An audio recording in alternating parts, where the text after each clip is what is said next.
What I often think about when I watch the women, how exciting they are. One, they're the best in the world. They constantly have 1 to 2 women in the conversation of world's best player every single year.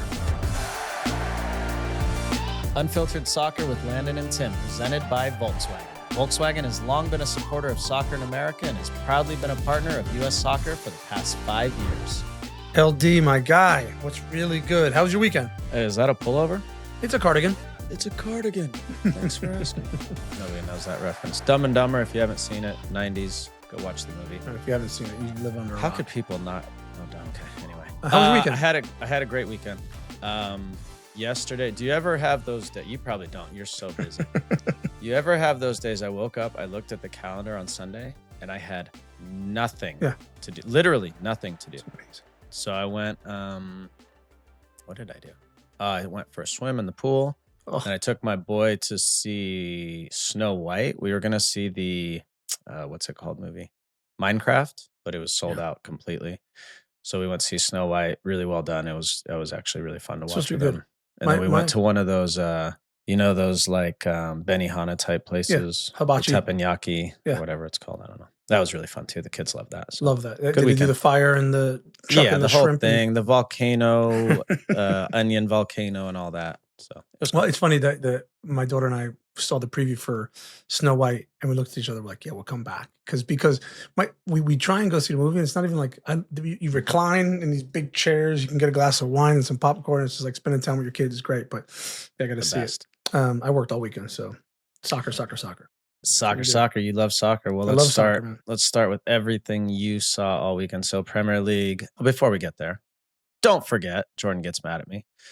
Don't forget to follow us on social media at Unfiltered Soccer. Make sure you subscribe on YouTube, follow on Apple Podcasts and Spotify, and please leave a rating. Tell your friends about us. It helps everybody find the show. And then you can also email us. You guys have great questions as always at feedback@unfilteredsoccer.com. Yeah, I mean, this is so important. Our whole show is about engagement, and you all have been incredible, keeping us honest, agreeing, disagreeing, being critical, praising. It's all these engagements are amazing. So keep it up. All right, now Jordan's happy. At the top of the table, the title race. So Liverpool dropped points at Fulham. Arsenal were not able to capitalize on it. I think it's over anyway, Tim, but it was interesting to I wasn't watching in the beginning and I saw Fulham up. Were they up 3-0 at one point? 3-1? No, so Liverpool scored first. Alexis McAllister bombed. That's right. Crushed it. And then it was 3-1 by halftime. Yeah, and so I was like, oh, I better watch this. So I turned on the second half and Liverpool were poor, huh? Yeah, they were poor defensively. It was really interesting because I think both the pre-match interviews of Slot and Van Dijk were like, it's a really tough, it'd be a tough game. And obviously Marco Silva has Fulham playing well.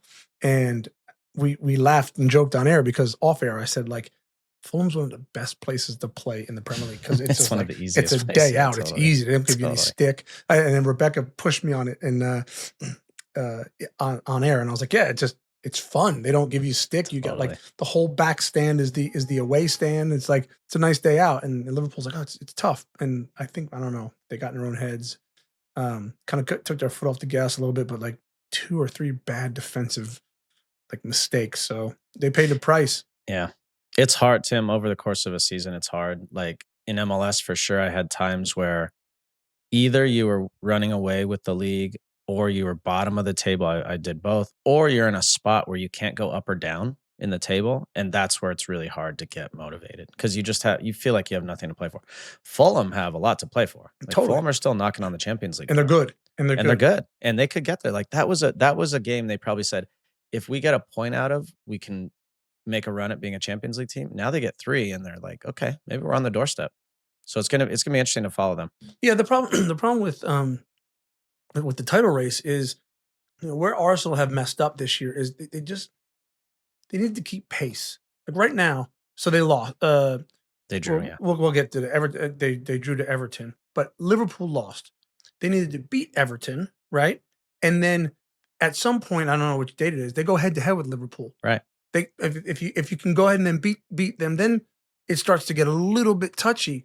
Not to mention all the points that Arsenal have dropped, and it's just like they needed to keep a tighter pace because what you just said, you have to anticipate that the leaders are going to drop points somewhere. Now, look, if the Arsenal of 2003 and the Invincibles go all the way, you hold your hand up. If the Man Right. Cities of the world that win 14 on the bounce leading into the championship Sunday, you hold your hands up. But most teams aren't that. They're going to falter at some point. We've seen Liverpool do it.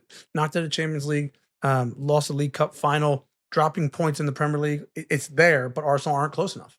Yeah, it feels like it's a foregone conclusion now. And at the other end of the table, officially now, officially over, Southampton relegated.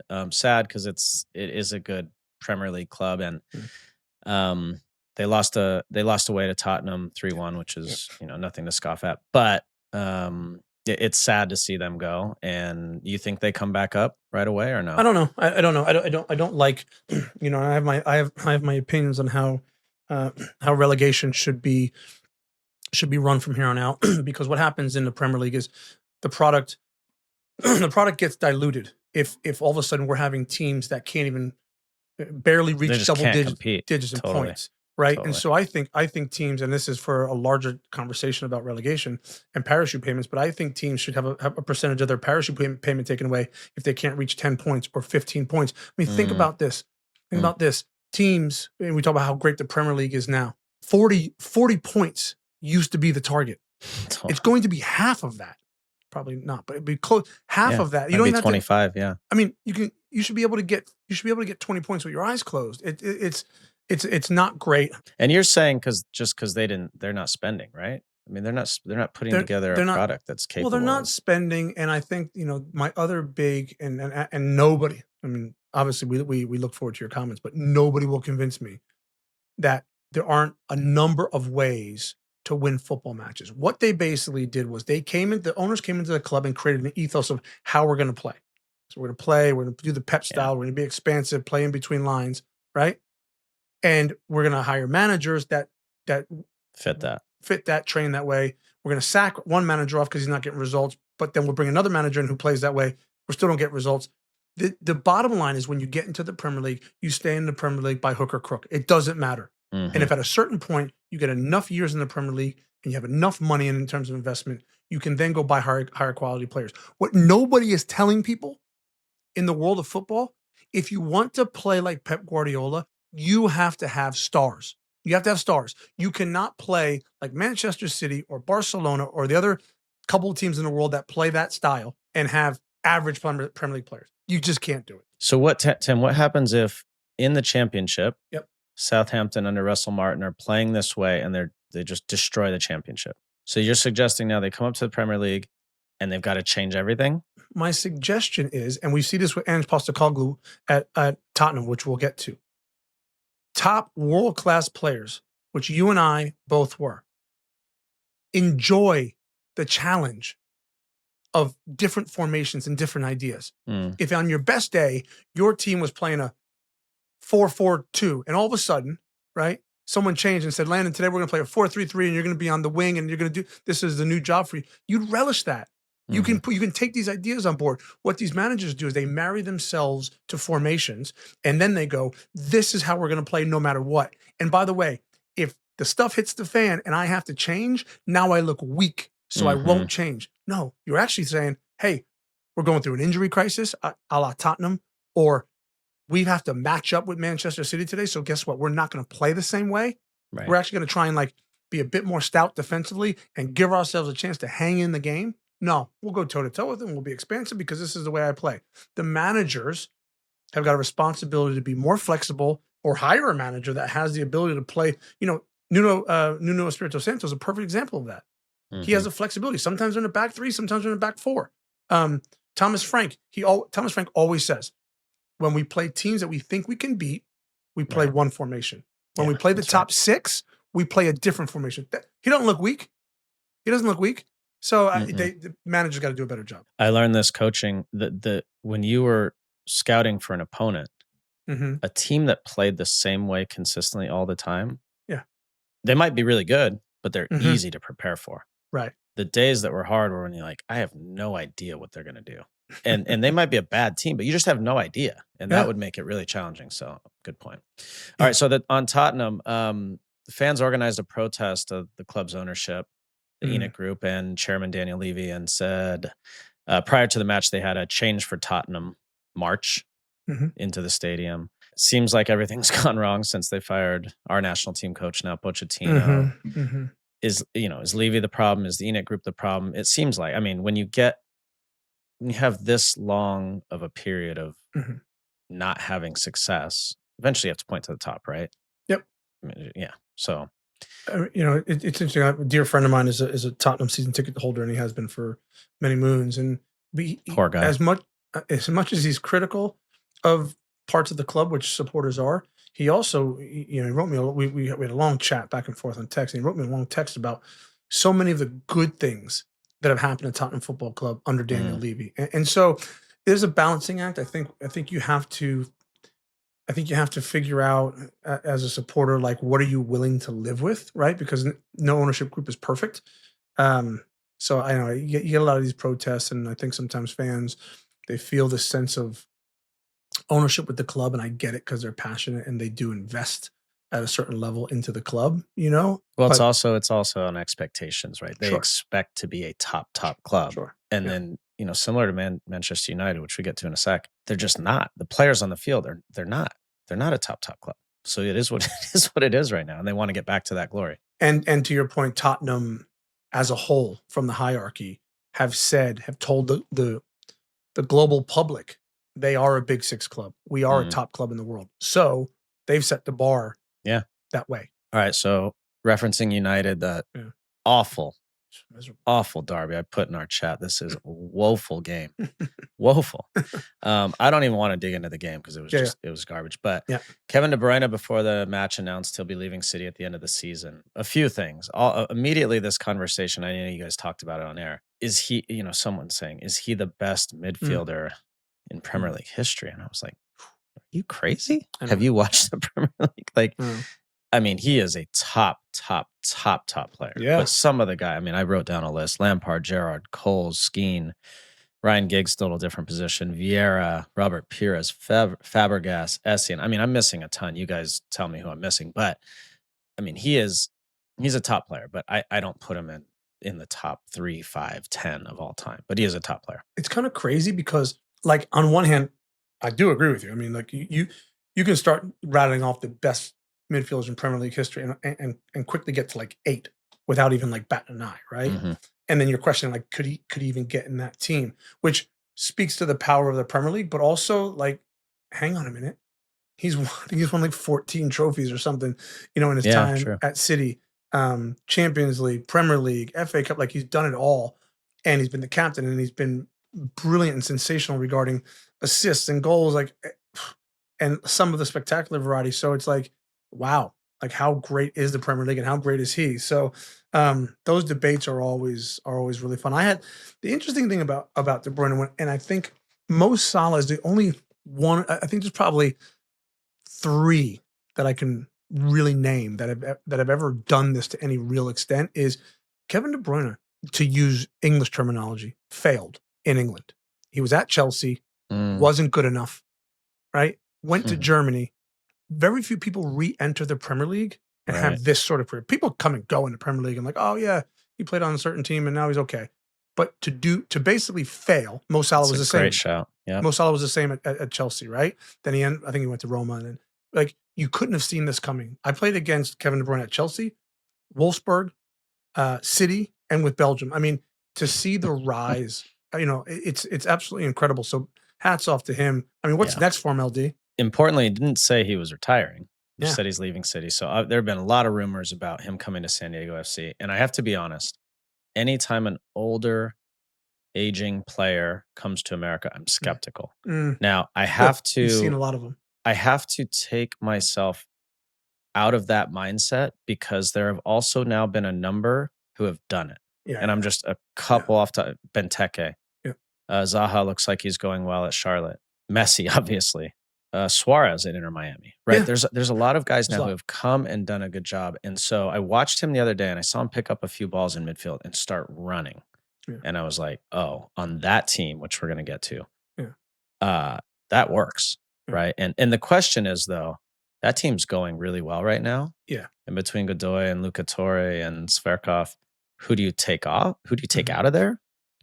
Luca De La Torre or Godoy, maybe. I don't know. But who do you take out of that team to put him in? And that causes whole different dynamics. But I have to say, I think he would make that team a playoff team 100% right away, and then really with a chance to compete.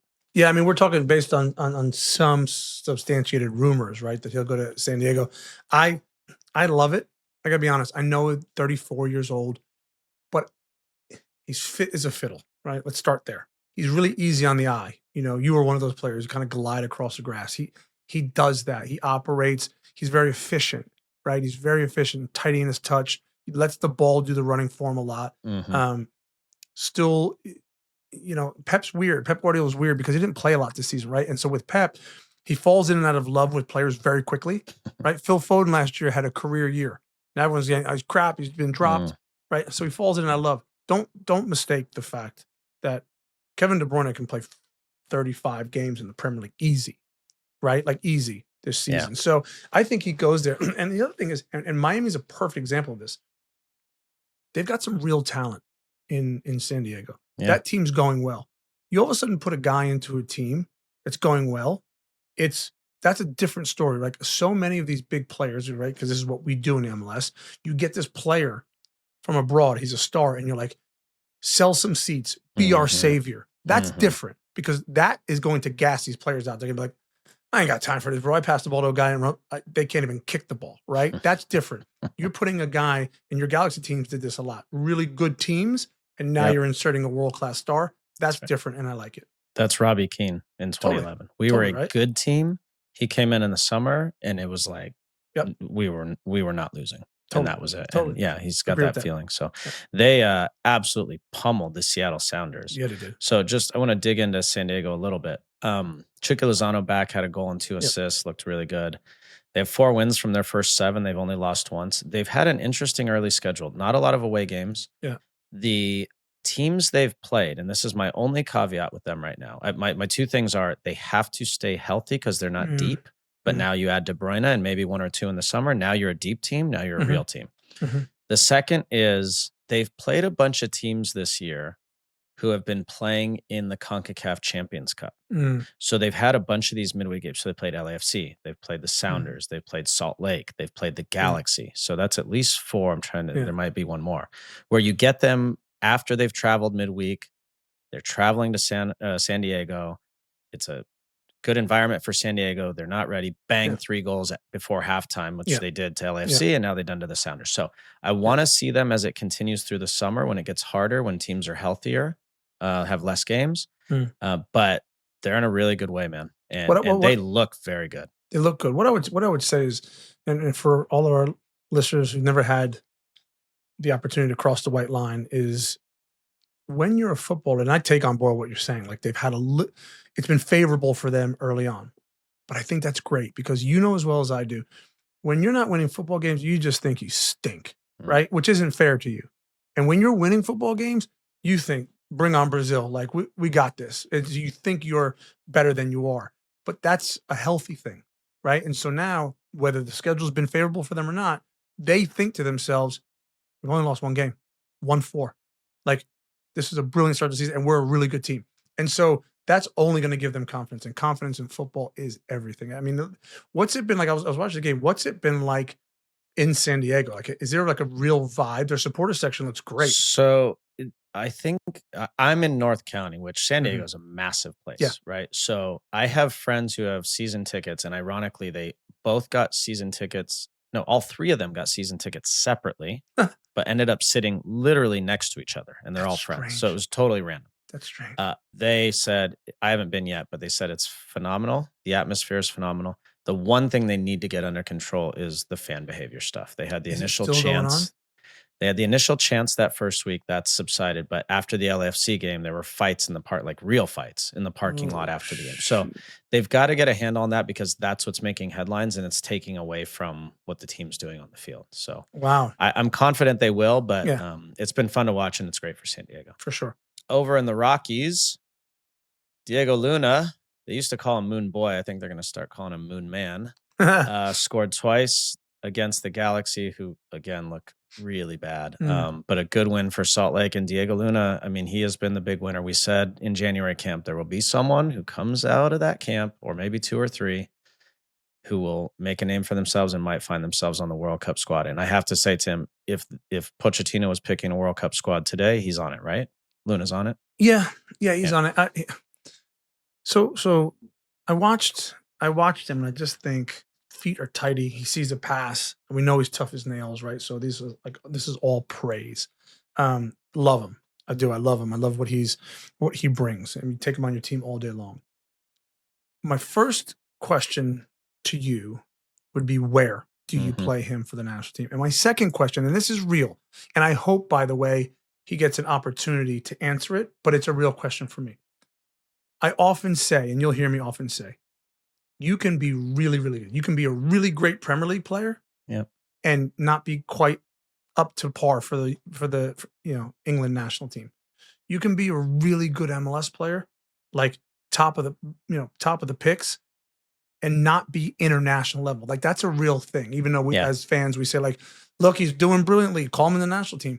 So I just wonder, like, when the fur starts to fly in a World Cup, and you're talking, we're playing Italy, or like, is he out of his depth at that moment, or can he compete? My answer to that is, the type of player he is, I think, allows him to get a spot on the team. Yeah, he's got a spot. And because he's different, right? So we were talking about guys in the past who, score some goal. Taylor Twellman, right? But Taylor wasn't different. He was really good in the box and whatever, but he wasn't like Diego brings something different.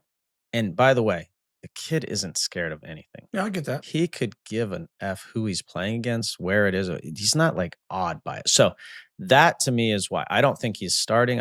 Athletically, he's not nearly as good as some of the guys we have. But if you're in a game and it's 0-0 and you need a play for 10 minutes, you throw him on and he'll do something unpredictable and make a play. And that's where I think and maybe he doesn't play at all, but I think if it started today, he's on the team. Fair. Miami tied at home to Toronto. We don't need to dig into that. Messi scored again. What else is new? But actually a big point for Toronto. They've been in a bad way. So really good point for them. But I think Inter Miami right now, their focus is on Champions Cup. They lost midweek at LAFC 1-0, and they have the return leg this week. So interesting about that game is, I spoke to Robin Fraser this morning, and he just said, look, things are starting to come together, which it wasn't a good start. So it looked that way. Like, that kind of checks out. The other thing, you're gonna love this. I'm watching the Inter game, Inter Miami Toronto game, and Messi did like 1 or 2 things that I audibly laughed. Like, I chuckled. If it was a save, I'm not sure who was watching saw it. He's on the end line and he sold this guy a lollipop, right? And then he goes by him and smashed it. Sean Johnson saves it off his chest. But I rewound it and I was like, this guy like spun around and like, you got the line there. Like, keep the line there. That's right. Whatever he and it's easy for me to say defense, so but I was on my couch and I laughed. Like, I chuckled and I was like, that's so funny that he's. It's because like when you've been in between the lines, it's a play that like should never happen. He should never wiggle out of there. No. And that's why you just go, what it's like Arjen Robben when he used to do that. Oh, like, he's going to his left. Yeah. Hello. Yeah. The guy we played against, Preki, used to, like, he's going to chop you. Yeah. It's coming. He just can't stop it. It's great, but it's like he's still doing things that are making me laugh that I'm like, that good for you. All right. Last one. I thought this was interesting. So San Jose DC. Oh boy. So they were the match was commemorating the 30 years of MLS. The first game ever was San Jose clash against DC United. Eric Winalda scored that day. Yeah. Jordan, our producer, was trying to see if we could get the starting 11 for the teams. I have no idea. Clue. It's amazing. For the San Jose, no clue. Maybe like a few for DC. I could get a bunch from DC. You could? Go ahead. Yeah. No, let's do this first, and then we'll do the best of the 11. The game was a disaster for DC, and it 6-1. San Jose won. Joseph Martinez hat trick. I just want to. this is a time where we need to hammer DC a little bit Okay. because we've been hammering New England, and just down the East Coast there, DC is a disaster. And they need to figure out, and it starts with ownership for sure. Do you really care about this? And if not, take your profit and get out because the league is too mature now Mhm.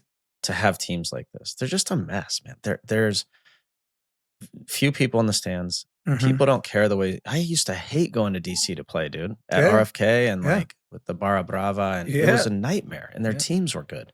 And now it's like they're just a shadow of themselves, and they're Mm. cheap, and they don't spend money. And by the way, you know who DC could have hired at any point in the last year and a half? Who's that? Bruce Arena, right? Like he was ready to go. I mean, you talk about David Moyes going back to Yeah, yeah. Everton. It's the same thing, Tim. Same thing. They had a chance to hire Bruce. They didn't want to for whatever reason, whatever your reason is, but they're just a mess. They're just a lack of leadership. They're a total mess, and they've been admired in this for years and years now. And those of us who love the league and know the league from the early days, we want to see DC get back to prominence. It's good for the Yeah. league. Yeah, the interesting thing is, you make a great point. You really do. And I think I go back to Southampton and hiring Russell Martin and then Ivan Juric and the mess that gets created. It's so interesting because you always hear me say, there's more than one way to win a football match. It doesn't have to be super ultra progressive, and you just need winners to win. Hire a manager, give him autonomy of the squad, and let them go. And Yeah. that's what San Jose is doing with Bruce. And like, duh. So I oftentimes think when it comes to these sports franchises who just kind of like they just wallow away in the muck and the bottom. It shouldn't be that hard. It's okay to have a couple like 3 down years, totally. Like you're just human.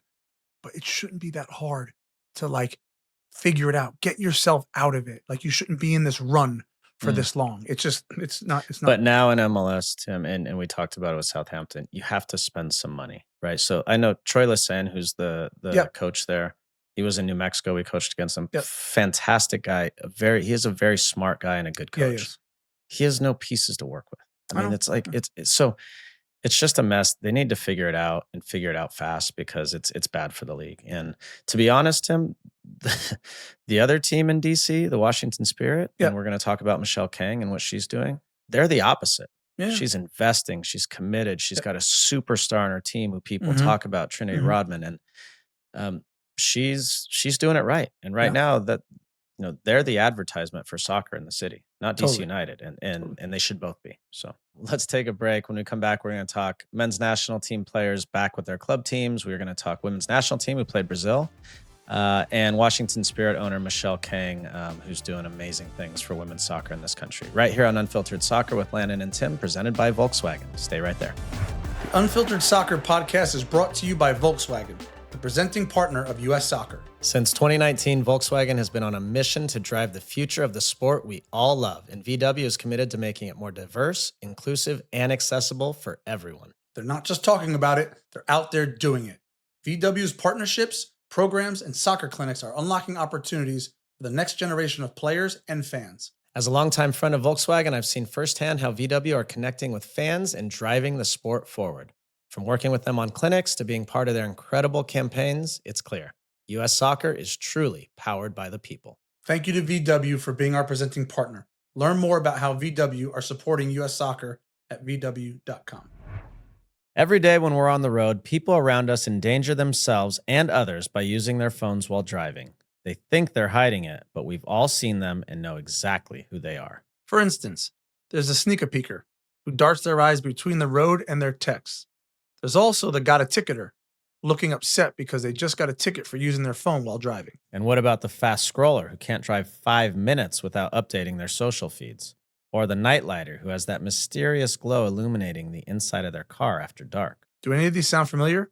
If they remind you of yourself or someone you know, rethink your behavior before you find yourself becoming the fender benderer, the veering off the roader, or worst of all, the driver who killed someone. Put the phone away or pay. Paid for by NHTSA. Using your phone while driving could kill someone. Put the phone away or pay. Paid for by NHTSA. Yeah, you're right, Tim. You definitely don't want to be distracted while driving. And you know who's not distracted and who's focused on what they're doing right now is Michele Kang. We referenced her earlier. she has announced that in addition to her $30 million contribution to U.S. Soccer last year, she's now donating another $25 million. And with that, she has turned over her Kaniska Innovation Hub to U.S. Soccer. So total investment now, Tim, $55 million to help women's soccer in this country. Incredible. And I had a conversation this morning with Tracy Messier, who helps facilitate all this for U.S. Soccer, and she gave me some more info on it. It's really fascinating. So U.S. Soccer has a Soccer Forward Foundation where they're trying to innovate, try new things, see how they can improve the sport. A lot of it for sure around injuries with women, ACLs, things like that, and then just research on how they get better. So here's something that's incredible. So more camps, player identification, more money to develop coaches and referees, all women. Yep. And so I tried to dig in a little. So what I found is double the national team camps for youth national teams now on the women's side. So if they had 3 a year, now they're going to have 6 camps per year per age group, which is incredible. They will now be reaching 12 times the number of players they would have in the past as far as identifying players, which gives them access now to over 100,000 female athletes. This is incredible. You have a daughter, I have a daughter. Amazing. They're going to double the amount of female coaches that are being able to be helped by U.S. Soccer, as well as female referees. And she said a big part of this too that helps is the new National Training Center that's coming to Atlanta. Yep. A lot of the camps will be there now, so you don't have to pay for the facilities, the meals, all that. That's all baked into the training center. So this is a massive investment from Michele Kang. Kudos to her. Her statement was, by working together, we're ensuring that players at all levels benefit from innovative insights and best practices. Women's soccer is experiencing historic growth, but there's still work to be done to break down systemic barriers and secure the investment needed for female athletes. So my first thought was incredible. Yeah. My second thought was, can we get someone on the men's side to do this too? Because the women, the last time I checked, they're still winning everything, right? And they need to keep pace with the rest of the world, but we need this on the men's side. But Michele Kang is a hero, and it's an honor to have someone like that investing in the sport. Yeah. It really is. Hats off to her for having the foresight, the investment. Couldn't praise her enough for what she's done and what she's doing. It's gonna drive women's soccer in this country to levels that were once probably thought untouchable.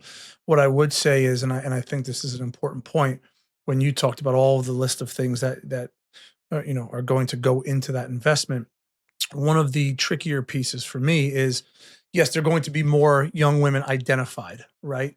But with the current model, the ones who are getting identified are still the ones who are basically paying to play the game, right? So we still have an issue with the sport not being accessible to all young boys and girls. And so I think hopefully with the Soccer Forward component of U.S. Soccer, that they will use some of this investment to subsidize the sport for youth that haven't otherwise had an entry point. You know what's happening, Tim, is we're reaching a tipping point. I feel it. And there's going to be a point where all of the greedy youth clubs who are taking money hand over fist from people, there's going to be a change, and there's going to be a new opportunity and a new option for people. And once that takes off, it's going to take off massively. And we're I could just feel it. We're right at the tipping point. You and I have tons of ideas on this. I've said publicly and privately, if there's anything I'm going to put my time and effort into going forward, it's going to be that. Yeah. And so if we get the right people investing, like Michele Kang, with bravery to really change the system, I think there's big opportunity. So kudos to her. Yep.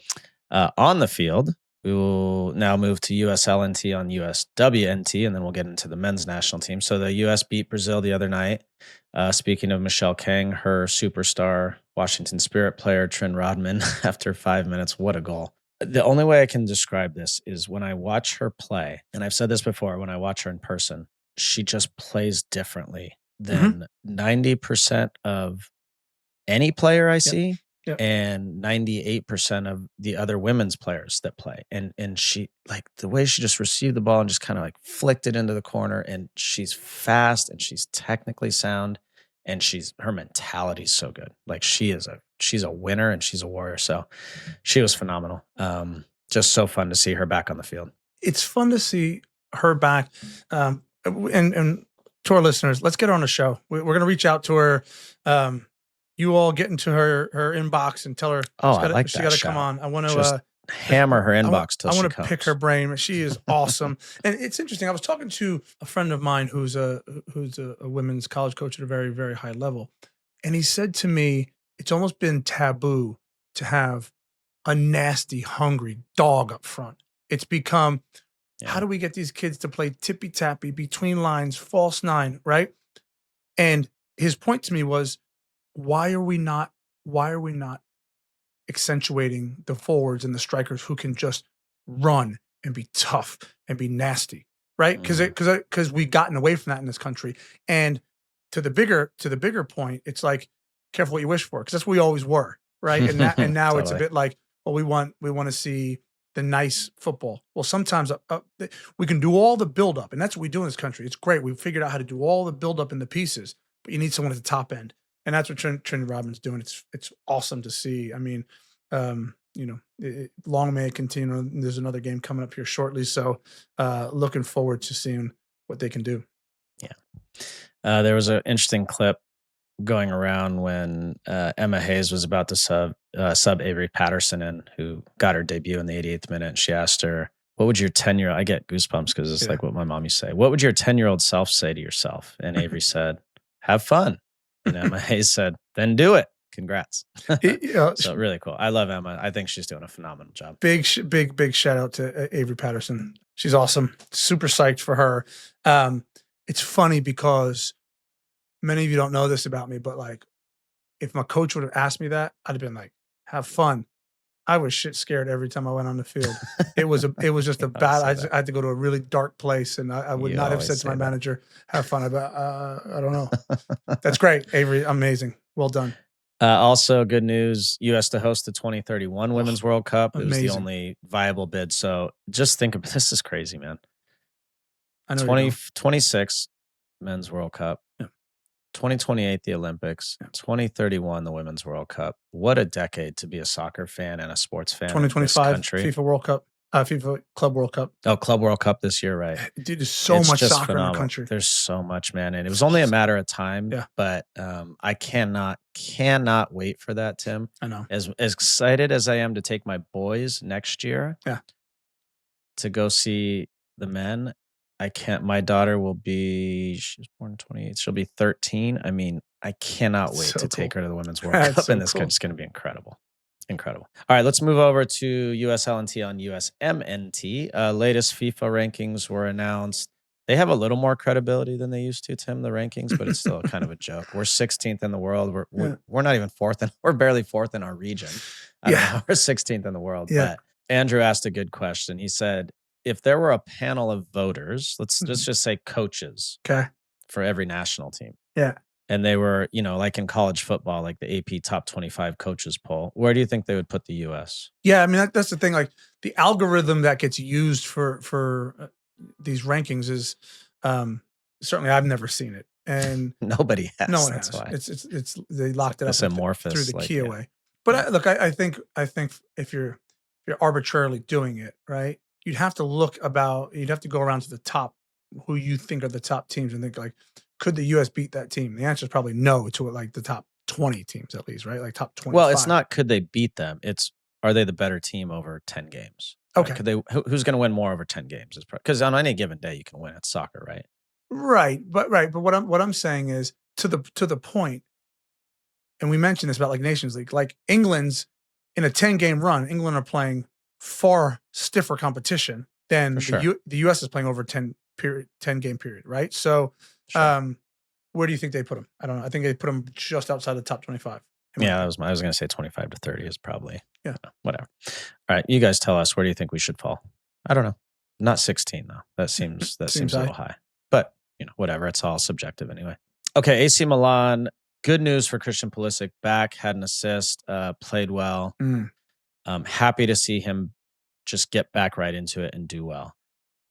Bad news, on the other hand, for Yunus Musa. So had a really bad error, which led to the Fiorentina goal. And then he was subbed off right after in the Yeah. 23rd minute. I kept thinking, is he injured? Is he like, what's going on? No injury. He didn't shake the coach's hand, walked straight into the tunnel.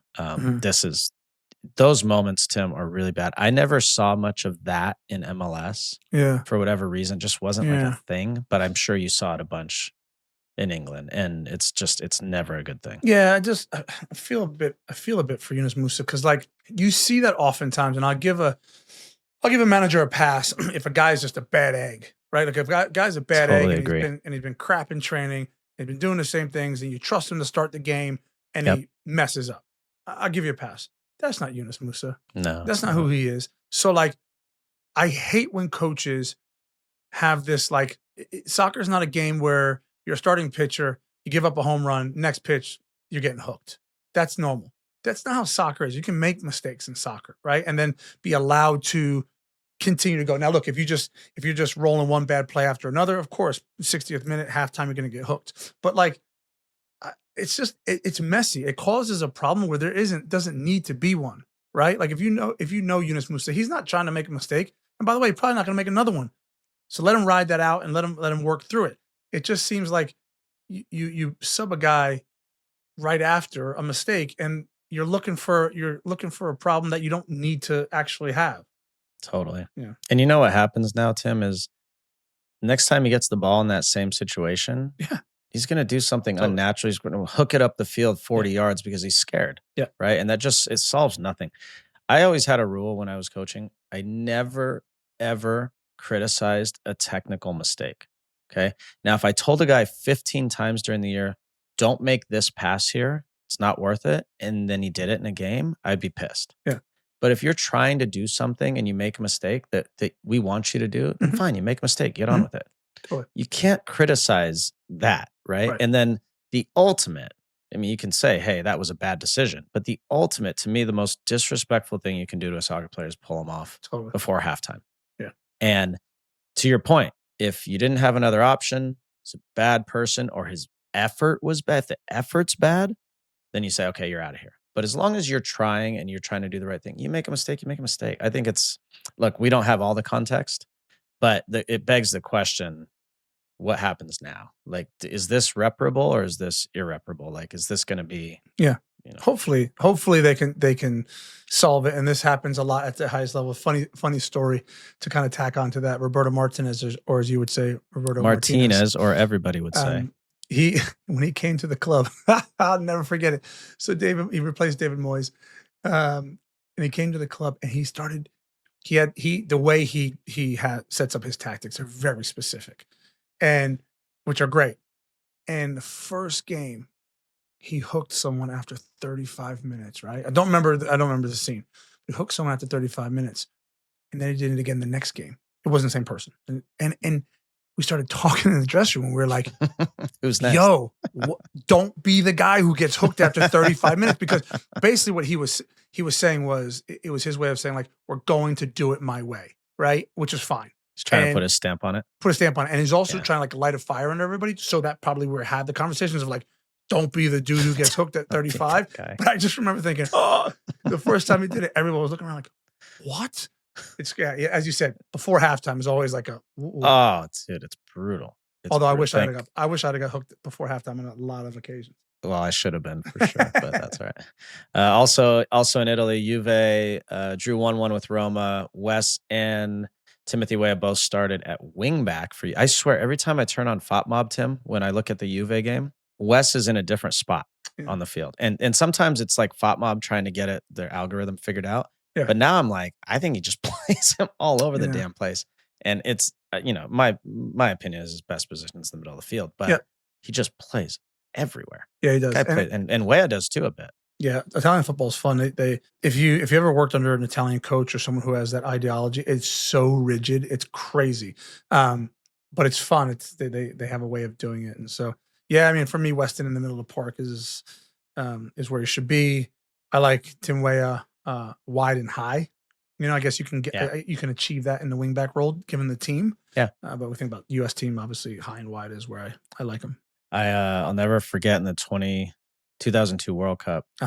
Bruce came to me at one point. I think I started the first game as a striker or right midfielder. It was one of those. And then in the second game, he said, "Would you be open to playing?" And I was like, "Yes," before the words got out of his mouth. I'm like, "Yes, I want to play. Put me on the field. I don't care where I play." Totally. And now I see young kids are like, "I play the 10." And I'm like, "You play where the coach puts you. Otherwise, you can sit on the bench, right?" Like I'm like, you're as a pro, 100%. Very few people are playing the 10. So you're going to play wherever you play. And just shut up and get on with it. You know what?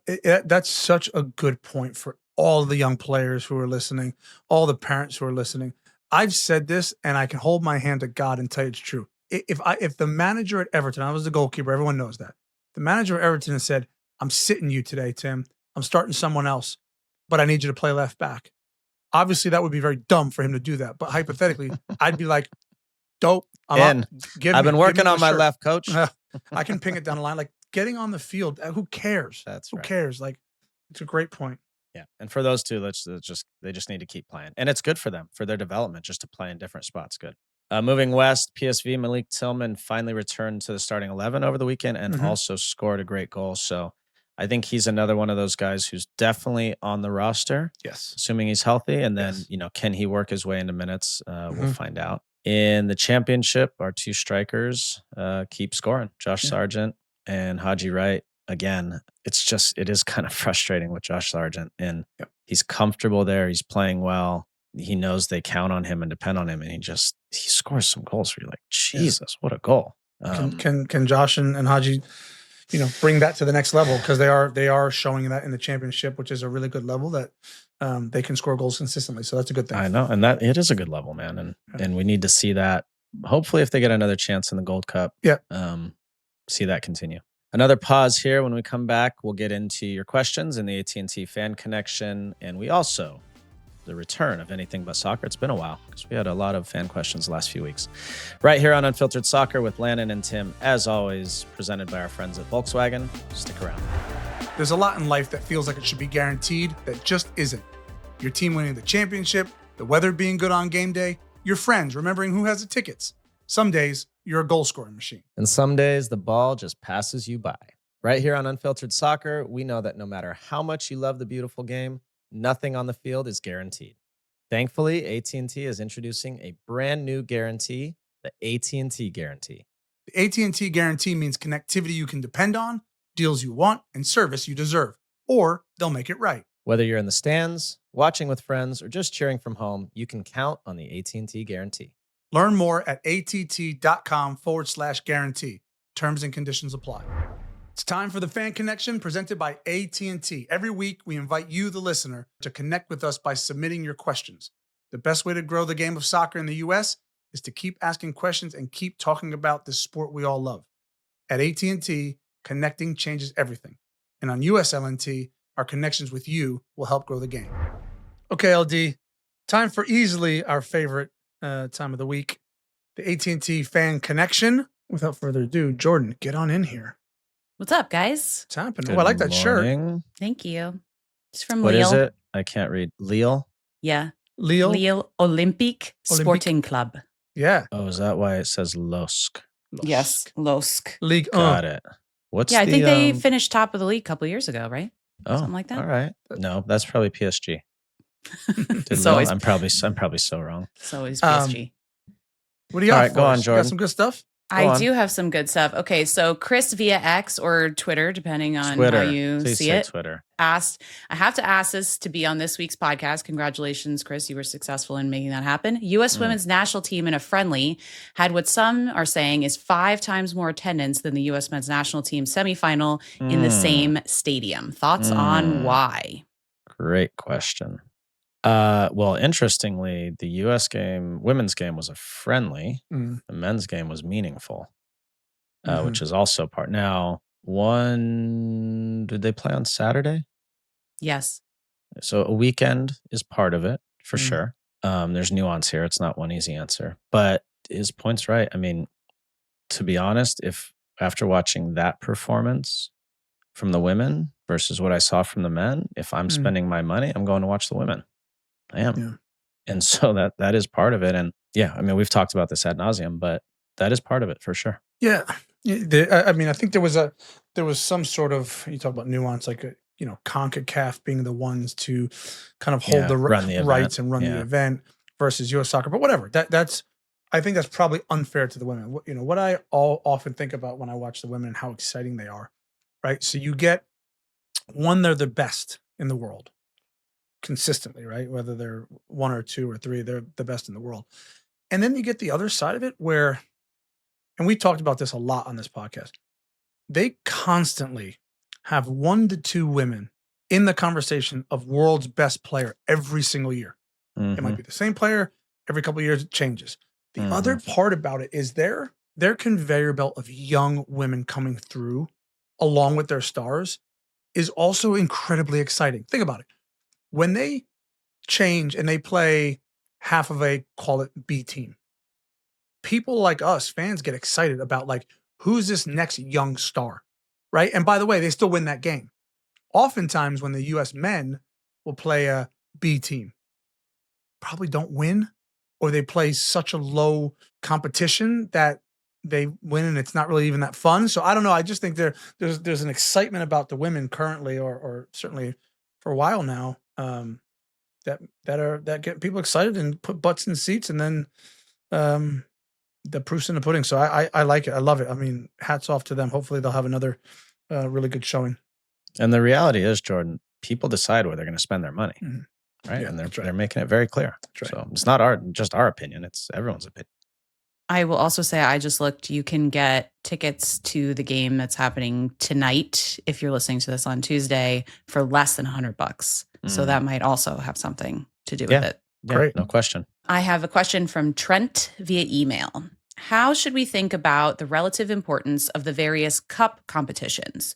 Is a Premier League title more important than a Champions League title? Does a Carabao Cup or an FA Cup championship equal a successful season for a team that is in the middle of the table in the Premier League? Which competition is given preference? Yeah, it's a great question. There's layers to it. So again, depending where you are, right? Like if you're Fulham, you never win in the Premier League. Well, not Right. anytime soon. Could you win a cup? Could you win a League Cup or an FA Cup? Absolutely, you could. Right. So it's not really a priority because you're probably not going to win a Champions League or even be in a Champions League for so many of the Premier League teams. You're probably not going to win the league. So like domestic cup competitions start to have higher priority. If we're talking about, and I think the question is probably angled at the winners, the champions, the top teams, right? So we're going to talk about Liverpool, Man City, whomever. Always, always, always, and forever, the Premier League title is the Holy Grail. Okay, More than Champions League. more than Champions League. And I'll give you an Wow. example. In the city of Liverpool, they win European they've been super successful in European competitions. Also mainly Champions League. When Sir Alex Ferguson took the mighty Manchester United and overtook Liverpool for league titles, the only thing that Liverpool fans wanted was a league title. That's all they wanted, right? They won the Champions League in there and they loved it and they celebrated and they thought this is really freaking good. But what they really wanted was the Premier League. So always and forever, league title trumps that. Again, if you're Manchester City, as an example. I was going to say, let me push back because City, they've won a Totally. gazillion leagues. So now is it the Champions League? Yeah. So that's where I was going next, right? So City decide the Premier League, that ain't really hard to win. We'll just win that every year. That then became they're chasing this Champions League that they can't seem to freaking win. So that was, but Landon, that example is there's only like one team. I know it's the anomaly. Maybe Bayern is that way. Maybe Right. Barcelona, Real Madrid are that way, and Right. maybe Man City. PSG. PSG. Yeah. But everybody else, Right. The rest of the other 99% would won a league title. But yeah, really good question. Great question. We have another Premier League question here. This is from Justin via email. When managerial jobs open up in the Premier League, why is there never any conversation about promotion from within like there is in some American sports when the head coach leaves? Great question. And that's very much a thing of American sports Yeah. in general, certainly in MLS. Yeah. I have an opinion on Go. this, and this is just a general opinion about coaching in general and in life. The difference between being an assistant coach and a head coach is massive. And it's not that one's easier, harder, whatever. They're just totally different skill sets. If you are a ticket salesperson and you're amazing at selling tickets, that doesn't necessarily mean you should get promoted, I'm using air quotes, to becoming the manager of ticket sales who's now managing personalities under them. That's a whole different skill set than selling tickets. So my opinion is it's a weird way to hire people. It doesn't mean it's not successful sometimes. I just think you'd be much better off hiring someone who's been a head coach, whether in MLS or in US, I'm using USL example, or in USL or somewhere else around the world, than hiring an assistant coach. Now, it doesn't mean that assistant won't be good. It's just a totally different skill set. The stakes, when you have promotion relegation, the stakes become so much higher, That's right? a great point. If you're a Major League Baseball team, and I can name 15 of them, but I won't, there's some throwaway seasons. Now, they'll tell you there's not, right? But you can hire the guy who was a third base coach who's like, he's hot, he's ready to roll, he's ready for his time in the managerial dugout. They promote the third base coach to the manager. But by the way, they might be 70 games out by the All-Star break, right? So then they go, well, we'll give this guy an opportunity to see how he manages players. And so you see more of that in the Premier League and in most of the European leagues. Promotion relegation, the threat of that is so high that you couldn't possibly give the job to a guy you don't know what he's capable of. Like Landon said, I don't know if this guy can manage personalities. Because, by the way, everybody loves you when you're an assistant coach. Exactly. You're their best friend. You're not managing anything. Yep. Right? It becomes much harder when you're the head coach. And so I think the threat of relegation is something that teams, owners aren't even prepared to. You have to get hopefully a tried and tested manager through the door. Okay, my next question is directed at Tim Howard specifically. Let's go. Let's go.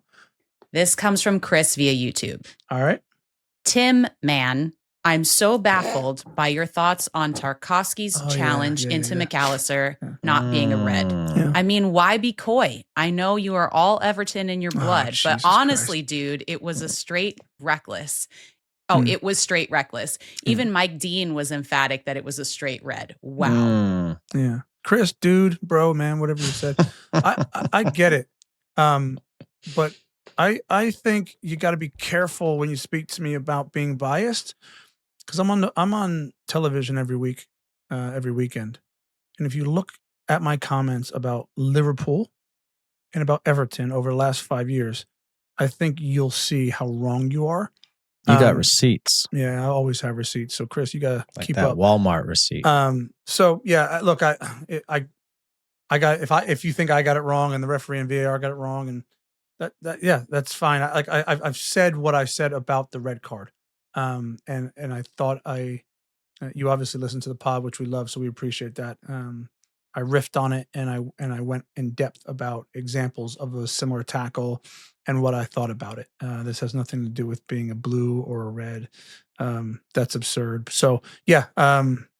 Then we put that to bed. I said what I thought about it. Again, it's one of those plays, which again, we see not every weekend, but really often, where everybody is torn. The internet's torn. The referee VAR is torn. Former officials and former players are torn. And on another given day, a call can go the other way. So that's not like outrageously egregious what I said.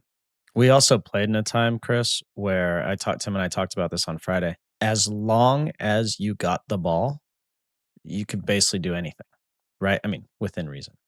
But especially during a derby like that was just go back and watch games from the 80s, 90s of the Merseyside derby.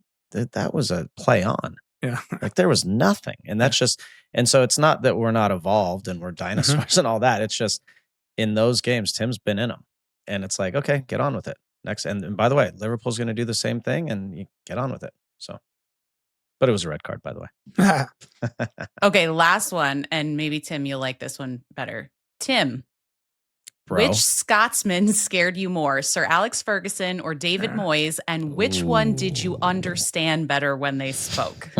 Neither. I didn't understand either of them. Because when you have a really strong Glaswegian accent, the name Tim sounds like Tom, because I say, all right, Tom.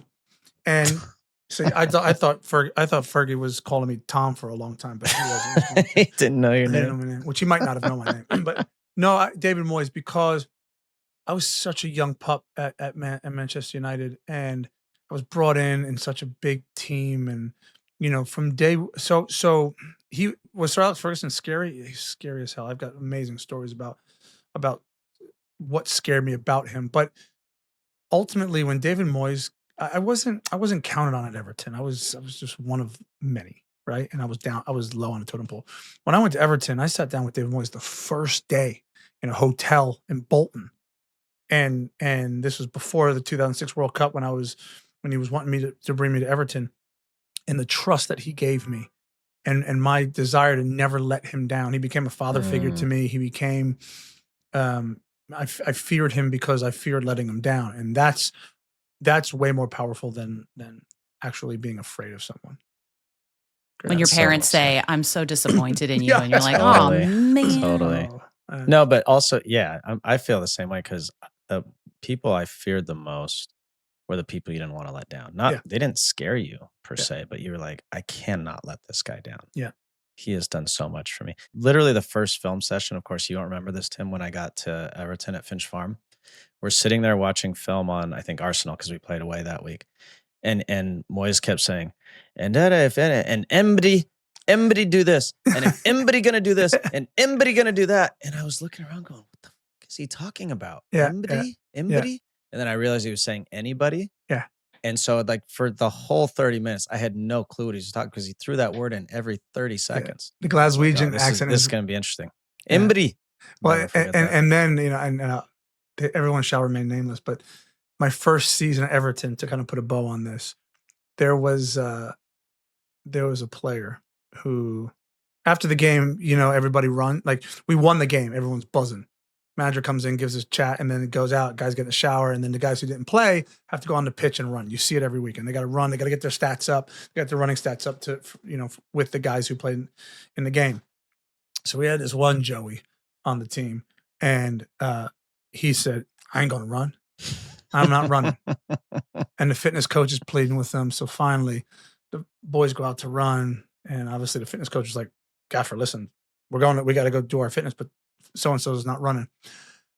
Well, we won 4-0. Everyone was jovial until Moyes came back in the dressing room. And he got to grips with this fella and just starts pinning him up against the wall. And he says, "You're not going to do what? You're not." This guy was talking big before the gaffer got in. Anyway, he got his clothes and left and said he was going to call the police and whatever. Anyway, job on, mate. So It's good. great. So good. That's So I was good. scared of Moyes for sure. I will personally take with me from this experience having to write the transcript of the David Moyes interview for the closed captions. Took me hours, Oh my God, hours it's and amazing. hours to do. Amazing. It's So great. good. So good. All right. Thanks, guys. That was Cheers, fun. Jordan. Thanks, JR. All right, Tim, been a while, but back to anything but soccer. There was really only one after this weekend. We were waiting on Alexander Ovechkin, to score his record-breaking goal to break Wayne Gretzky's incredible record. Wayne Gretzky has so many. Yeah. Go Google Wayne Gretzky and see how many Oh my records that God. guy has. He was the absolute GOAT. But congrats to Ovechkin. What stood out to me, Tim, is that his teammates were just as happy as he was. And that's a guy, one, he's been at the same place forever. So he's so ingrained in that club. And I love that. That's so rare in modern sports. But his teammates loved it too. And I just I don't have much to say except congrats. Yeah. To break a Gretzky record is a really big deal. Yeah. And Gretzky was there, right? Am I correct in saying that? I think he I think I saw him. think he I don't know went- if it was that day or I know but I saw him the day he's- before. Yeah. Look, I mean, Ovechkin has been incredible. I mean, his name's in hip hop songs, for crying out loud. Like he's incredible. I often think about these goal records, and like, yes, you have to be talented, but you have to have longevity. You can't have one or the other. You have to have both. And I think the longevity piece for me, like, to be that good and that consistently good over so many years, like more than a decade, it blows my mind. It's your hat goes off to him and you're just kind of speechless. Like, there's not many of these guys out there, and to break the record of, not only does Gretzky have the record, Gretzky's the greatest ever. Yeah. Right. So like that to me was pretty fun. And yeah, I think that's the cool thing about team sports, man. Like, you feel it when one of your teammates breaks a record. Like, you feel like you were a part of it, you know? Totally. And so, yeah, that was fun to see. Really Your fun. point's so good about the longevity piece because for really talented, high quality players, getting to the top ends up being the easy part.